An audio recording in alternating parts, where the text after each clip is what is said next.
ይህን ያውቁ ኖሯል? ጥንታዊ ግብፃውያን በነጭ ሽንኩርት ጥቅም በጣም ከማመናቸው የተነሳ እንደ መገበያያ ገንዘብ ይጠቀሙበት ነበር። ታዲያ በጥናት የተረጋገጡ አስገራሚ የነጭ ሽንኩርት ጥቅሞች ምን ናቸው? ማታ ከመተኛቶ በፊት አንድ ፍሬ ነጭ ሽንኩርት ቢውጡ በሰውነቱ ውስጥ ምን አይነት ታምር እንደሚፈጠር ያውቃሉ? አብዛኛው ሰው ይህንን ሚስጥር አያውቅም። ነጭ ሽንኩርት ለምግብ ጣዕም ብቻ የሚጠቅም ይመስሎታል? ማታ ሲወስዱት ግን ሙሉ ለሙሉ ወደ አስደናቂ ተፈጥሯዊ መድኃኒትነት ይለወጣል። ምክንያቱም እንድነግራችሁ ትፈልጋላችሁ?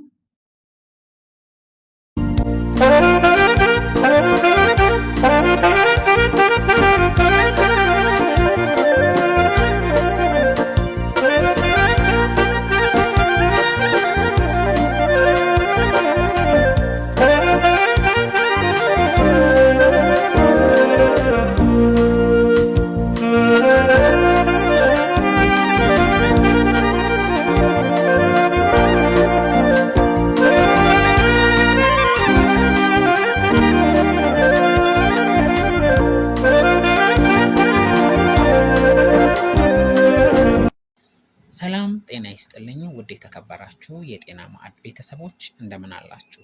በዚህ ቪዲዮ ማታ ከመተኛታችን በፊት ነጭ ሽንኩርት በመመገብ የሚሰጡትን 10 ዋና ዋና የጤና ጥቅሞች በዝርዝር እንመለከታለን።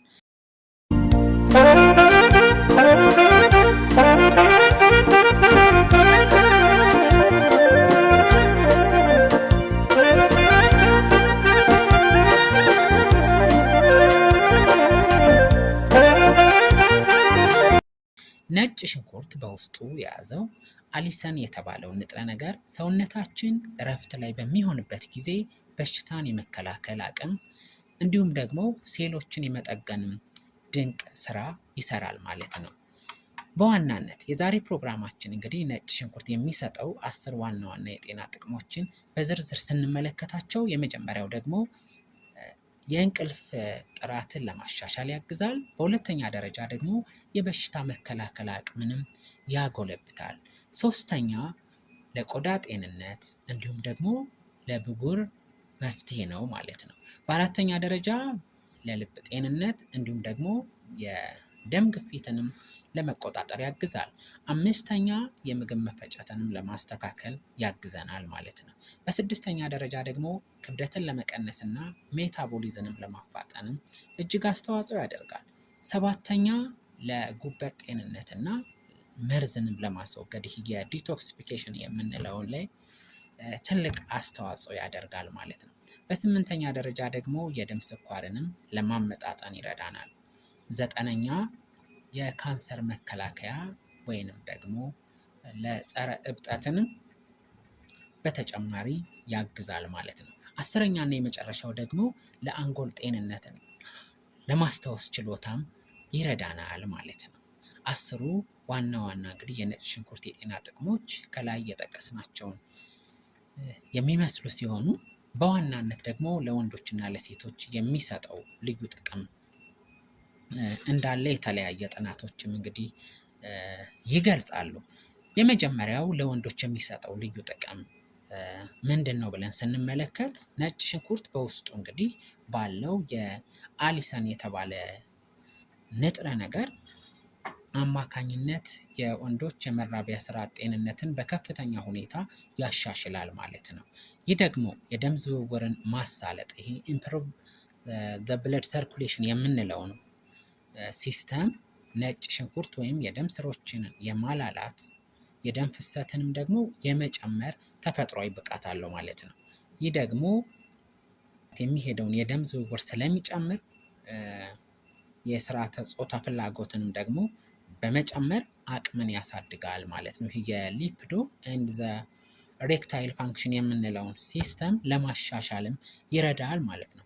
በሁለተኛነት ደግሞ የዘር ፍሬ ጥራትንም ይጨምራል ይለናል። ይህ በውስጥ የያዛቸውን አንቲኦክሲዳንቶች ስላሉ እንዲሁም እንደ የሴሌኒየም ማዕድናት የወንዶችን የዘር ፍሬ ከጉዳትም ይከላከላል ማለት ነው።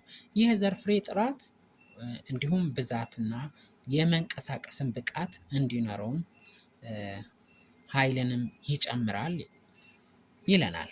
በሁለተኛ ደግሞ ለሴቶች የሚሰጠው ልዩ ጥቅም ደግሞ ለሴቶች ነጭ ሽንኩርት ከወር አበባ እና ከሆርሞን መዛባት ጋር በሚመጡ ችግሮች ተያይዞ ተፈጥሯዊ መፍትሄ ይሰጣል ማለት ነው።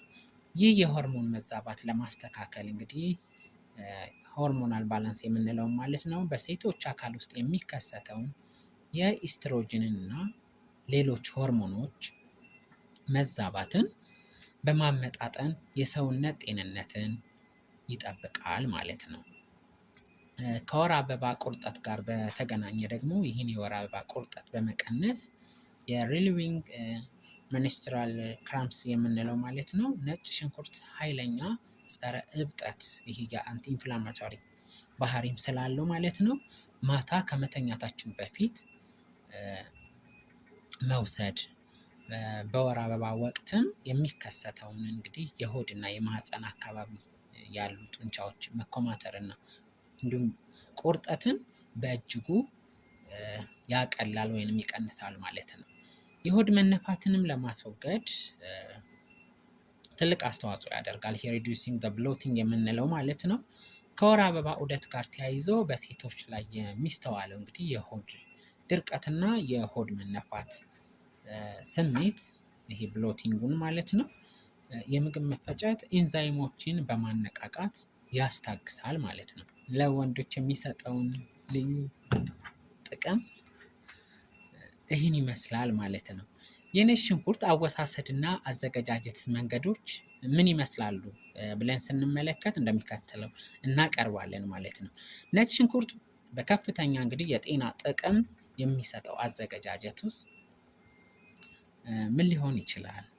እንግዲህ የተለያዩ ጥናቶችንና ሳይንሳዊ ግኝቶችን አዋህደን ለእናንተ በዚህ መልኩ እያቀረብን እንገኛለን ማለት ነው። የመጀመሪያው በጥሬው የመውሰድ መንገድ ወይንም ሜትድ ይሆናል ማለት ነው። ይህ ዘዴ በነጭ ሽንኩርት ውስጥ ያለውን እንግዲህ ኃይለኛ የጤና ንጥረ ነገር ቀጥታ ለማግኘት ስለሚረዳ ከሁሉም የተሻለ መንገድ ነው በማለት ያስቀምጠዋል ማለት ነው። አዘገጃጀቱን ስንመለከት እንግዲህ አንድ ፍሬ ነጭ ሽንኩርት በጥሩ ሁኔታ በመክተፍ ወይም ደግሞ በመጨቅጨቅ በቤት ውስጥ ማዘጋጀት እንችላለን ማለት ነው።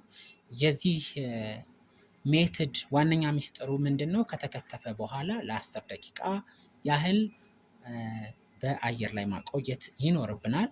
ይህ ሲደረግ እንግዲህ በውስጡ ያለውን አሊሰን እና አሊሰን የተባሉ ንጥረ ነገሮች እንግዲህ አንድ ላይ በማገናኘት አሊሰንን የተባለው ተፈጥሯዊ ወይም ይህ ታምራዊ የተባለውን ባክቴሪያ ፈዋሽ ንጥረ ነገር ይፈጥራሉ ማለት ነው። በመቀጠል በዚህ መልኩ ካዘጋጀን በኋላ አወሳሰዱስ ምን ይመስላል ብለን ካሰብን ደግሞ ከ10 ደቂቃ በኋላ ልክ እንደ ማንኛውም ኪኒን ወይም መድኃኒት በውሃ መዋጥ ይኖርብናል ማለት ነው። የመጀመሪያው መንገድ ይህን ይመስላል ማለት ነው። በሁለተኛ ደረጃ የምናገኘው አዘገጃጀት መንገድ ደግሞ በወተት የማዘጋጀት ዘዴ ይሆናል ማለት ነው። ይህ አዘገጃጀት ነጭ ሽንኩርትን እንግዲህ ጥሬውን በመውሰድ ጨጓራ ወይም የማቃጠል ስሜት ለሚሰማቸው ሰዎች ይህን ቢወስዱ ተመራጭ እንደሆነ ይነገራል ማለት ነው። አዘገጃጀቱ ደግሞ ነጭ ሽንኩርትን ፈጭቶ ወይንም ከትፎ በፈላ ወተት መውሰድ ወይንም ማደባለቅ ይኖርብናል ማለት ነው። ዋነኛ ጥቅሙ ደግሞ ወተቱ የነጭ ሽንኩርቱን ኃይለኛ የማቃጠል ስሜት ወይም ባህሪ ስለሚቀንሰው ጨጓራችን ሳይጎዳ በቀላሉ እንድንወስደው ያግዘናል ማለት ነው።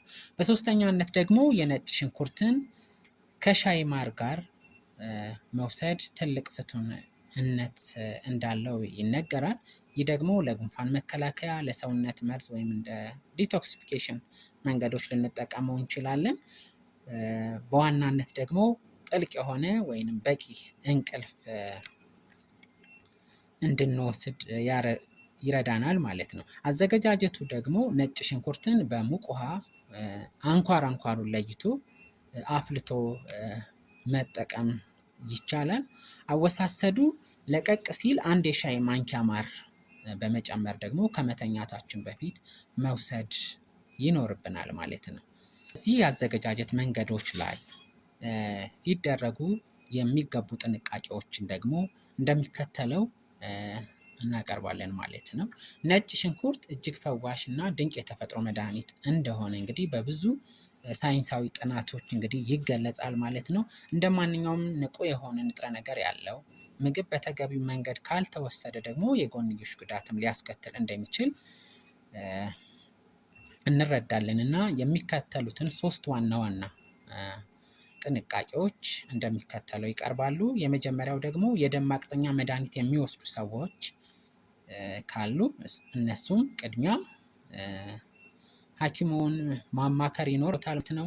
ከዚህ ውስጥ ችግሩ ምንድነው? ነጭ ሽንኩርት በተፈጥሮ የደም ማቅጠን ወይም አንቲፕሌት ባህሪ ስላለው ቀደም ሲል በሕክምና ምክንያት የማቅጠኛ መድኃኒቶችን ከሚወስዱ እንደ አስፕሪን፣ ዋርፋሪንን የመሳሰሉ የሚወሰዱ መድኃኒቶች ላይ ነጭ ሽንኩርት በጥሬው መውሰድ የለብንም ማለት ነው።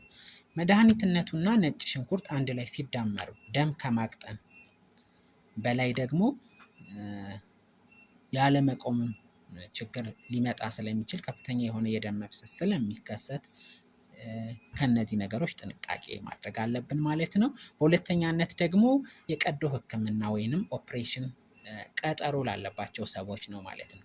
የዚህ ዋነኛ ችግር ደግሞ ከላይ በጠቀስናቸው ደም ማቅጠን ባህሪ ምክንያት በሰውነት በሚደረጉ ቁስለት ወይም ደግሞ በቀላሉ የመርጋት ሂደትን ሊያዘገየው ስለሚችል ነው ማለት ነው።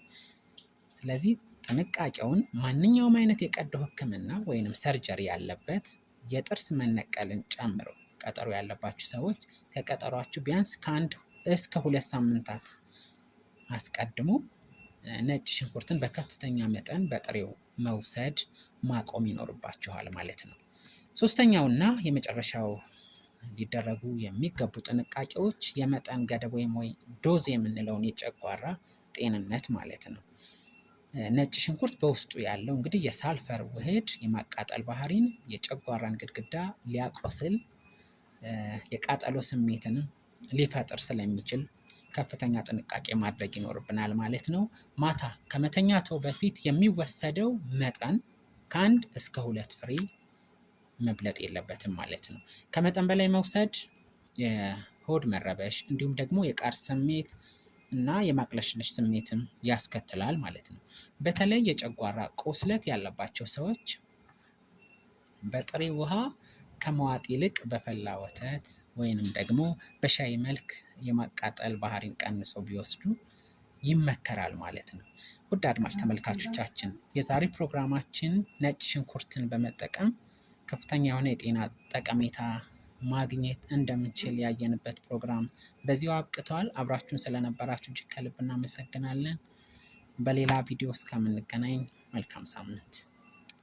አንደኛ ከተለያዩ አይነት የካንሰር በሽታዎች ይከላከላል። ሁለተኛ በሰውነታችን የደም ግፊትን ይቀንሳል። ሶስተኛ ከተለያዩ የልብ ህመሞች ይከላከላል። አራተኛ የጉንፋን በሽታ እንዳይዘንና እንዳይበረታብን ያግዛል። አምስተኛ ለአጥንት ጤናና ጥንካሬ ይጠቅማል። ስድስተኛ የጨጓራ ቁስልን ይከላከላል። ሰባተኛ ኮሌስትሮል በሰውነታችን እንዲቀንስ ይረዳል። ስምንተኛ በደማችን ያለው የስኳር መጠን እንዲቀንስ ይረዳል። ስለዚህም ነጭ ሽንኩርትን ቀን ተቀን ህይወት ላይ በመጠቀም ጤናውን መጠበቅ ይችላሉ። አንድ ሚስጥር ልንገራችሁ። ብዙዎቻችሁ እኔን ስትከትፉኝ ወዲያውኑ ወደ ድስት ውስጥ ጨምሩኛላችሁ። ይሄ ግን ስህተት ነው። እኔን ከከተፋችሁኝ በኋላ ለ10 ደቂቃ ያህል ዝም ብላችሁ ተወኝ። አየር ሳገኝ ነው በሽታ የመከላከልበትን ድንቅ ጉልበት የማገኝ።